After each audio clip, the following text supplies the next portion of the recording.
up, people, and welcome back to the channel. Well, as you can see, we are BMW free.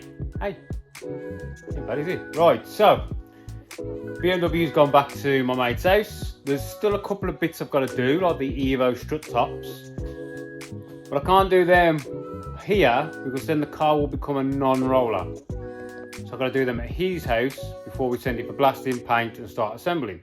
So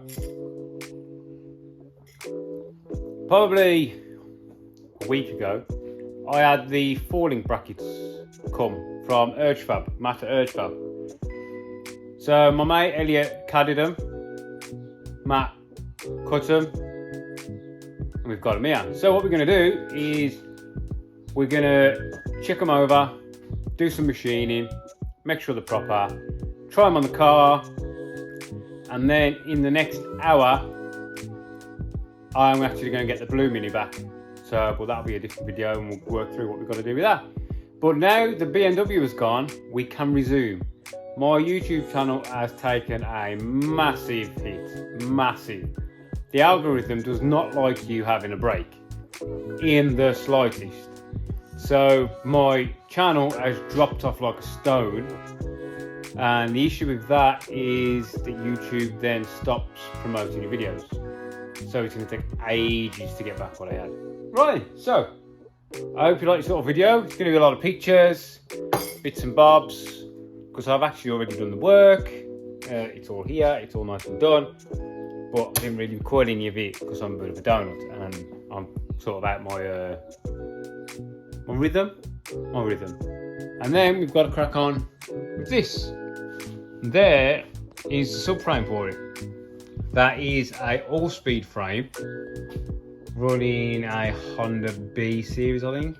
And I have got to admit, it's probably one of the best subframers I've ever seen. I mean, look at these welds. They are top-notch. It's not a modified mini subframe, it's actually a purpose-built frame.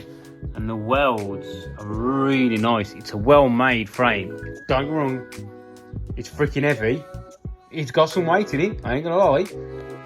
But on a lightweight chassis, it's not so bad. So basically what we've got to do is we've got to fix my subframe to the chassis, take this out, put that in and reconnect.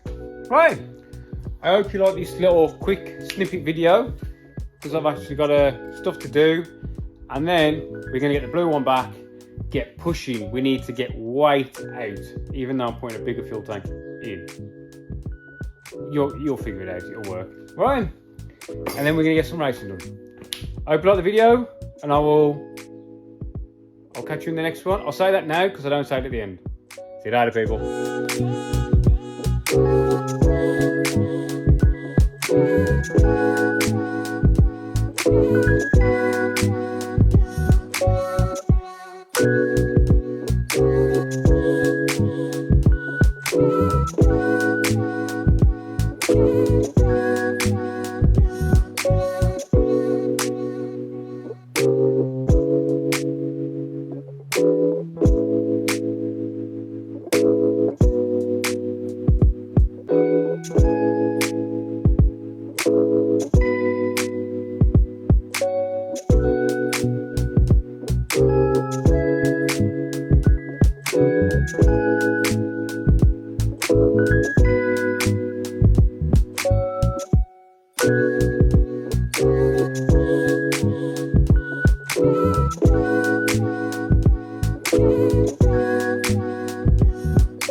Oh yeah.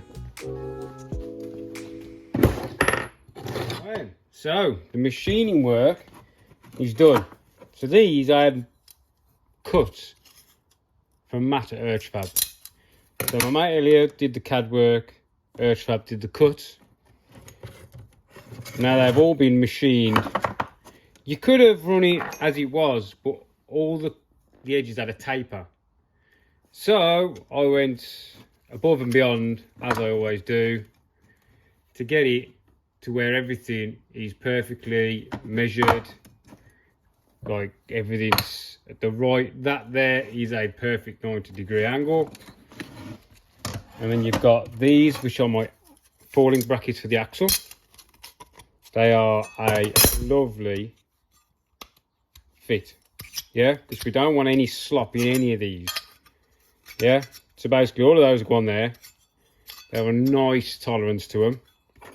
These are my two centre ones for the centre link, which are 4mm. Everything else is 3mm, except for the centre link, which I've done 4mm. And I've made all this tolerance because it's all going to get TIG welded. I'm hopefully going to drag my mate from Price Engineering in on the task of TIG welding my axle for me, so it's all one beautiful piece.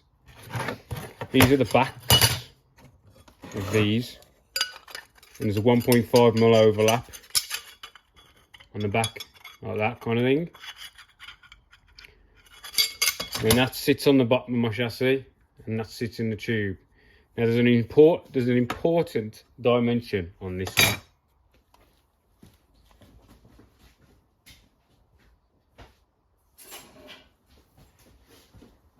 Which is this, where it sits in the chassis. So this sits on a 1-inch box section. I did have a bit on here. Let me try and find a bit. Yeah, so that sits on a 1-inch box, right? And once the back is on, it becomes nice and true, so we can get a nice weld on the bottom. But then this sits on the tube on the back of the chassis, yeah, like so. Now the back of this tube and the back of this box section is square, so these have to be across their face and to that point square. You get me? Just close the light. Just close the light. It's just square. So these sit parallel, not all over the place. Now, a very important thing with these is I drilled and reamed every hole. So on a parallel falling, you have to be parallel, right? So that's the chassis end, and that's the axle end. And these holes have to be perfectly in line, yeah? That's how you get your parallel falling, and there is no slop. It's perfect. Every one is identical to the other one. Yeah, so that's where we get our parallel falling, because both arms are the same length and run parallel. Yeah? Right, so these are my axle bits. Let's say eventually it's all going to get built up, and I'll hopefully be able to get Daps to TIG weld it all up for me so it all looks nice, and then I'll get it coated in something. But I don't actually need these yet because I'm not doing my chassis yet. But there we go. Bit of work. Precision is the best way to be. If it ain't right, there's no point doing it. There, people.